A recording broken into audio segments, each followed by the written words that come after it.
To understand the role of research cases, you really need to understand a little bit about complexity. Beyond that, in many of the research cases that I will be using as examples, which come out of my own experience, many of the theories that I research relate to complexity. So in this video, what we're going to do is we're going to talk a little bit about the different types of complexity and how they relate to case studies, and in particular, case research. Let me start by presenting what might be the most confusing slide, and certainly the busiest slide that I've ever routinely used, that attempts to explain or illustrate the different forms of complexity, because each one of these complexities has different implications for our research. So starting on the right, we have complexity as we experience it in our mind. I'm going to refer to this as experienced complexity, which sort of makes sense. As we move towards the left, the second type of complexity basically deals with the world as we represent it symbolically. Whenever we use mathematics, we're taking concepts of numbers and putting them in symbols. When we use language, we're taking thoughts and feelings and expressing them symbolically. And one of the advantages of expressing things symbolically is we can use those symbols to store information and then recall that information later. We can use those symbols to communicate with other individuals so that we can essentially share experiences. We can manipulate those symbols with tools like mathematics and logic, but also with computers that deal with the manipulation of bits of information. We can also act on these symbols by creating writings. We can observe these symbols. The third world is essentially the real world, and one of the things the real world does is it punishes us and rewards us for our actions in ways that are outside of our control. And also, it has its own behaviors that we cannot control. So if you look at the performance of the economy, most of us don't have much ability to impact that, but nevertheless, it can have a major impact on whether the things we choose to do succeed or fail. So we have the complexity of the environment, which I'll call extrinsic complexity. The complexity of the world of symbols that we manipulate, I'll call that intrinsic complexity, because by looking at the symbols, we can get a sense of how complex things are. And when we think about what goes on inside our head, we've got experienced complexity. What I'll now do is go over a few examples to help sort of clarify why these types of complexity are different. A simple way of thinking about the three worlds of complexity is to imagine them as three separate dimensions. And experienced complexity is based upon how unfamiliar the setting we are experiencing. And here the question is, what do we need to know? What are the factors that are affecting our situation? A second form of complexity is how complicated the world we're working in is. This is the intrinsic complexity. This is basically, how do we put our plans together? The third form of complexity, this last dimension, is the complexity of the goal that we're trying to seek. In a very straightforward world, we would know exactly what goals would be best for us. But in today's world, which has a very high level of extrinsic complexity, it's very, very hard to decide questions like what career to choose, what business decision to make, because we don't necessarily know what our end goal is supposed to be or could be. So a way of thinking this is experience complexity. What do we need to know? Extrinsic complexity. Where do we want to go? And finally, intrinsic complexity. How do we plan to get there? Zeroing down to the individual complexity types, when we experience complexity, it comes in a variety of different forms. Complexity can make us feel that what we are doing is difficult. It can make us feel uncertain. And it can produce ambiguity. Is this a woman or a man playing the saxophone? It could be either one, depending upon how you interpret it. Now, one of the things about experience complexity is the longer we do something, the more familiar we become, and the less difficult it seems to be, the less uncertain we are, and the less ambiguous it appears to be. Think about a task like driving. When you got behind the wheel for the first time, it seemed incredibly difficult. It required all your concentration. It was highly complex as we experienced it. 20 years later, you're driving without thinking about it. You may be doing other things like listening to the radio or talking on your cell phone. And the driving requires very little concentration, and you don't really experience it that much. So with practice, experienced complexity tends to decline. Intrinsic complexity operates in the world of symbols and is closely related to how much we're able to compress the rules or the ideas you're working at without losing any useful information. An easy way of illustrating this is by comparing street maps of Manhattan and downtown Boston. These maps represent roughly the same geographic area, but when you look at them and ask the question, which of these is more intrinsically complex, the answer almost always seems to be Boston. Now, why is that? Well, it's because, in a certain sense, Manhattan, laid out pretty much on a grid, is very easy to describe. If I wanted to get directions from some point A to point B, all I would need to do is identify the number of streets that I need to go to the northwest and the number of avenues that I need to traverse to the southeast, and I could get from almost any two places within this map. So if I were to compress it down, this map would be very small. The Boston map, on the other hand, does not have any regularities. It would be much harder to compress it, and if you ever happen to visit Boston and ask for directions, you will almost always get a puzzled look and say, I don't know, or you will get someone sort of pointing in a general direction and saying, well, it's over that way, go there, and then ask someone when you get closer. Or you may just get entirely wrong directions, or you may possibly hear you can't get there from here. And part of the reason is that it's pretty hard to actually describe symbolically the path you have to take, especially if you're driving a car, because there are a lot of one-way streets, and in addition to the fact that, having 5 streets converge together in Boston is nothing unusual. And so we can argue that this is intrinsically more complex to represent than that. And that's really the heart of intrinsic complexity.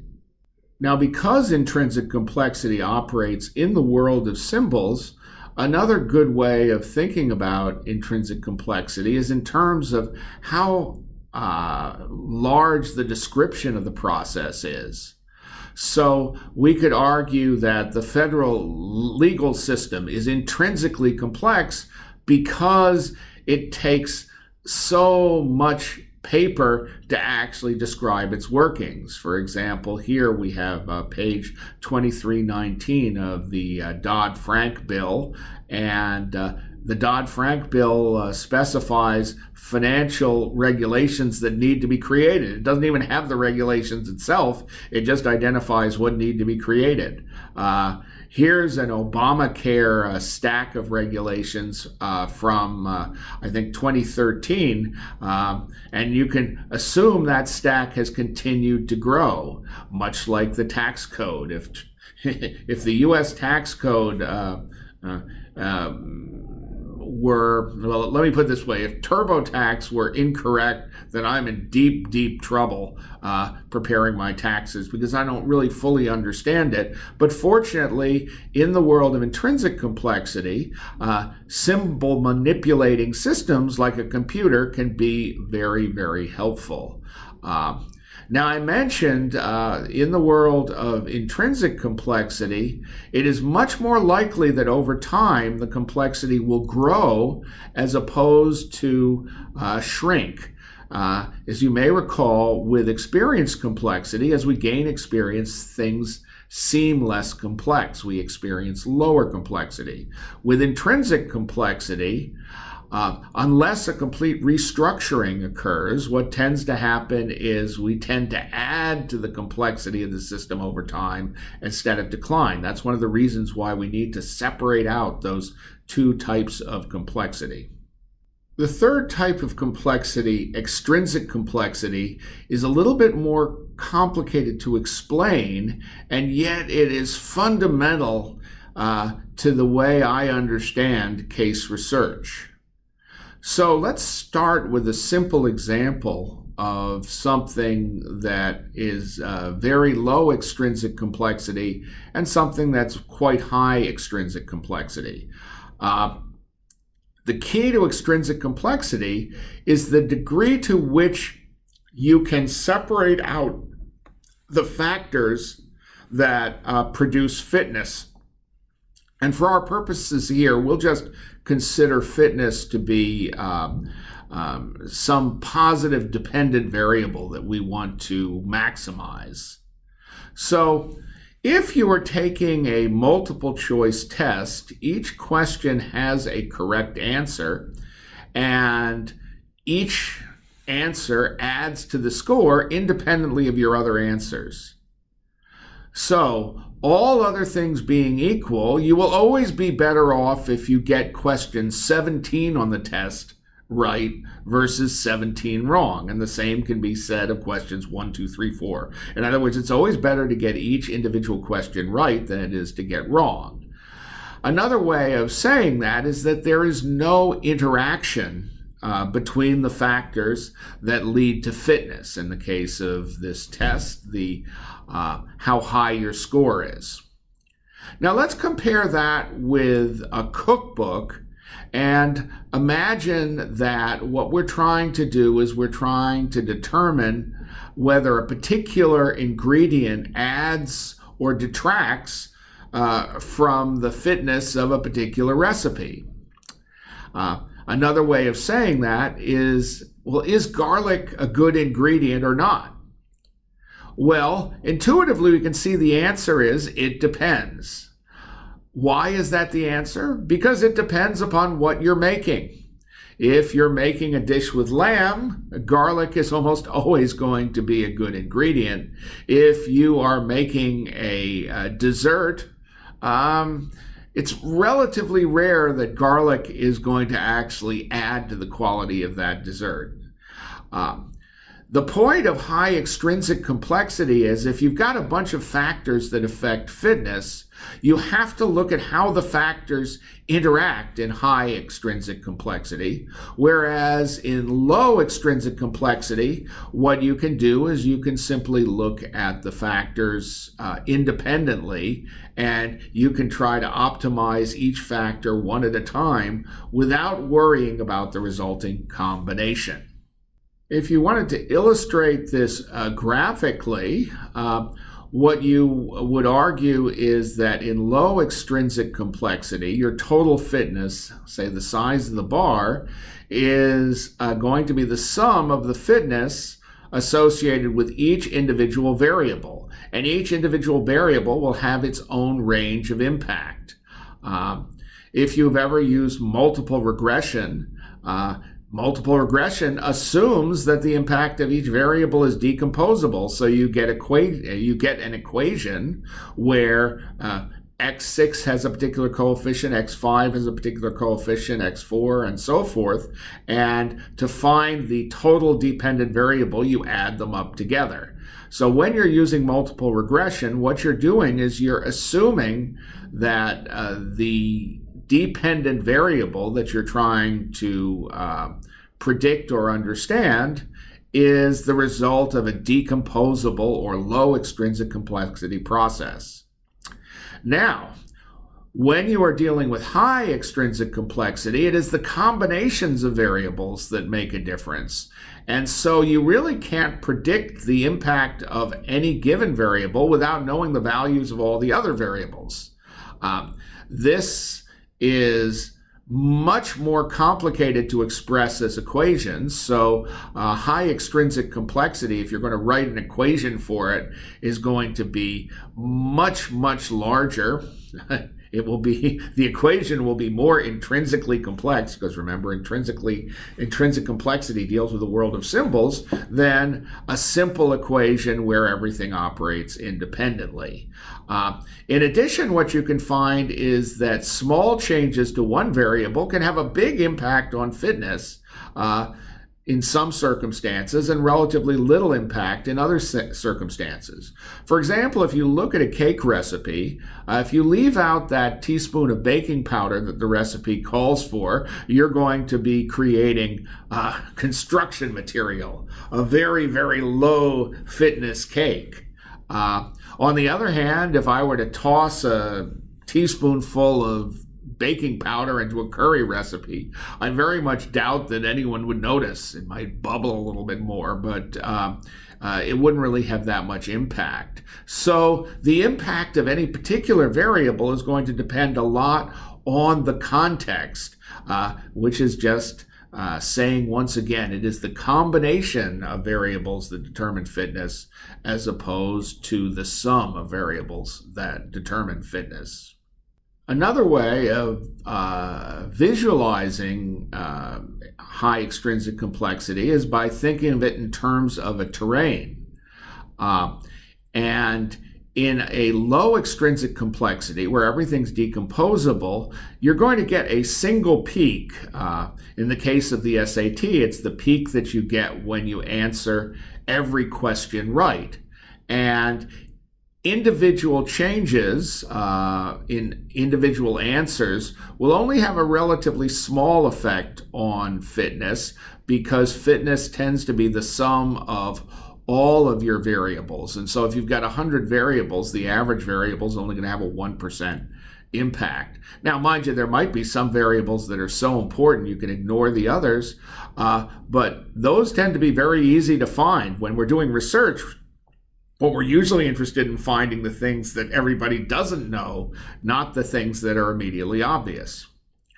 Now, when you have high extrinsic complexity, what happens is you get lots and lots of individual peaks.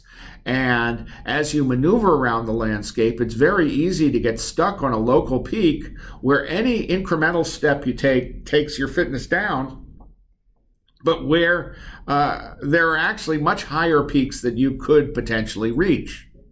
Think about a cookbook and think about each recipe. In a sense, each recipe is the author's notion of a fitness peak. Why do I say that? Because if by making a small change to the recipe, the author felt they could make the recipe better, then they would make that change. So as a consequence, you can think of each recipe as being like a peak here. And of course, what that means is that a particular change that might have a positive impact of fitness on one recipe can have a very negative impact on fitness of another recipe. Again, that's just another way of describing what we call interactions. So what do these three dimensions of complexity have to do with case studies? Well, let's start with a simple example involving the use of case studies in teaching. Then we'll do a similar example for case studies and research. So in the context of teaching, if you're dealing with very familiar territory that's not too complicated, low intrinsic complexity, and has a right answer, remember what ruggedness means is that there are lots of different answers, then I would argue you might as well just lecture. As it gets more complicated, you may need to supplement your lecture with exercise cases, because through the exercise cases you can make the practice that brings down the unfamiliarity associated with something being complicated. Now, as ruggedness enters the equation, then we start to talk about relatively short discussion cases. I say short discussion cases because it's familiar territory, people know the context, and it's not too complicated. You don't need to make the case very long. All you need to deal with is the ruggedness. You need to be able to consider these different answers. As it gets more complicated, then the discussion cases tend to get longer. Now, as you move up in unfamiliarity, what happens is example cases may be a better way of conveying what you're trying to convey than lecture, because humans are hardwired to have a better understanding of stories than abstract material. So if you're very familiar with the material, you can go abstract. But if it's very unfamiliar, examples may be the best way to convey that information. That's why I keep referring back to recipes and SAT tests. Because while I could give the equations, I don't think there would be much benefit for most people who are looking at this. As it becomes more complicated, you may need a walkthrough. You may need to walk the people you're trying to teach through. And so there's a place where walkthrough cases could be. Now, if it is unfamiliar, if it is rugged, and whether it's simple or complicated, the discussion cases tend to get longer because we need to provide the context in order to understand the situation.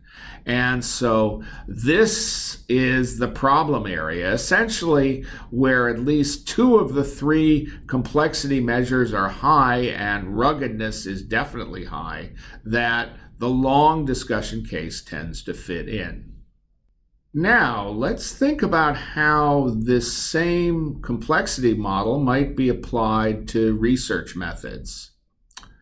So, we begin with the simplest case, low ruggedness. There's a right answer. The right answer is not very complicated, and it's familiar territory. I would argue here you can find the answer to your question in a literature review because someone will almost certainly have studied it. If we move into unfamiliar territory, but still it's not very complicated and there's a right answer, I would argue experiments are probably the best way to find that answer. Now, as we remain with a right answer, but as it gets more complicated, we might end up using surveys and quasi-experiments if this is a familiar domain. Because we already know the variables, what we're probably trying to do is we're trying to determine the relative impact of these different variables. And because ruggedness is low, we don't have to worry about a lot of interactions. On the other hand, if it's unfamiliar ground, we might use techniques like grounded theory, where we, for example, do coding of interviews, such as Strauss and Corbin coding, to try to tease theory out of the perceptions of the individuals that we're talking to. The reason that I'm not necessarily recommending cases for these low ruggedness areas is because there is a right answer, and case research tends to be at its best when there are alternative answers, and when we don't necessarily expect a situation to be generalizable. In fact, when we don't expect the situation to be generalizable and we think there are a lot of factors impacting it and there are a lot of possible goals, i.e. high extrinsic complexity, I would argue case studies are one of the few types of research that can help us develop an understanding of these situations. So, where unfamiliarity is high, I would say an exploratory research case is probably the best way to go. Where unfamiliarity is low, then you might just want to have applied experimental research if it's simple, because in the given context, you'll probably be able to find the variables that matter. I say applied here because as a result of the ruggedness, it's going to be different in every context. Similarly, if it's complicated, then we probably need action research, where the researcher is intimately involved in the problem-solving process. Now, these types of research can be incorporated into case research projects. That's something we will talk about later as we go into research cases in more depth. But I would say the best place to use your exploratory research case approaches is in this domain of high unfamiliarity, where you have a lot of ruggedness and where things can become quite complicated. So before leaving the subject of extrinsic complexity, let me just sort of summarize some of the things I've mentioned along the way about extrinsic complexity. So when extrinsic complexity is high, one of the things that we see is that small factors or changes in factors can have a big impact on outcome. Remember the example of the baking powder and whether a cake is successful or construction material. Another thing is that outcomes are very, very context specific. Think about all the local peaks. Think about how lessons learned in one recipe may not be able to be applied in other recipes, which are different in terms of the types of things that we're trying to create. Another thing is that cause and effect can be very complicated. We can develop sort of local descriptions of cause and effect, but it can be very, very difficult to understand their ultimate sources. Just as within a cookbook, there's a lot of chemistry that can be used to explain some of the phenomenon, but it's still very, very difficult to determine why something might taste good to one person but not good to another. So a lot of it is just observing what works and what doesn't work. This leads to another problem, which is that research done in a high extrinsic complexity environment tends not to replicate very well. Now, I might add that business research does not replicate very well. There have been a number of studies of this, and the replication of important findings from business research has been very, very low, very disappointing. But in fact, the same is true for some of the classic psychology experiments. A few years ago, there was a study in Nature which tried to replicate, 100 very famous experiments, and the majority of them did not turn out the way they were expected. And since a lot of these experiments involve hypothesis testing, if you can't get a hypothesis right, that's a serious problem. But again, you think about a cookbook. The rules that apply to baking a lamb are probably not the same rules that you would apply to baking a souffle or making a salad. And as a consequence, you have to be very careful in generalizing things.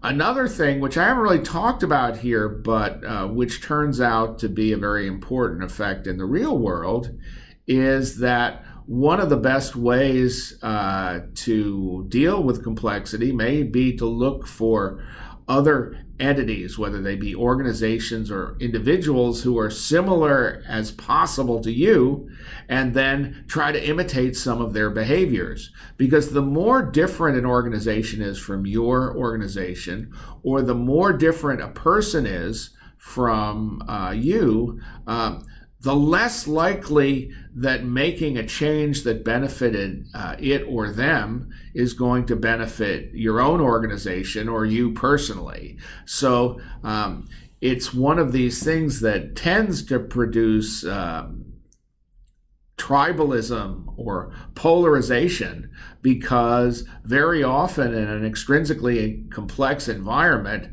a compromise is a worse solution than either of the two extremes.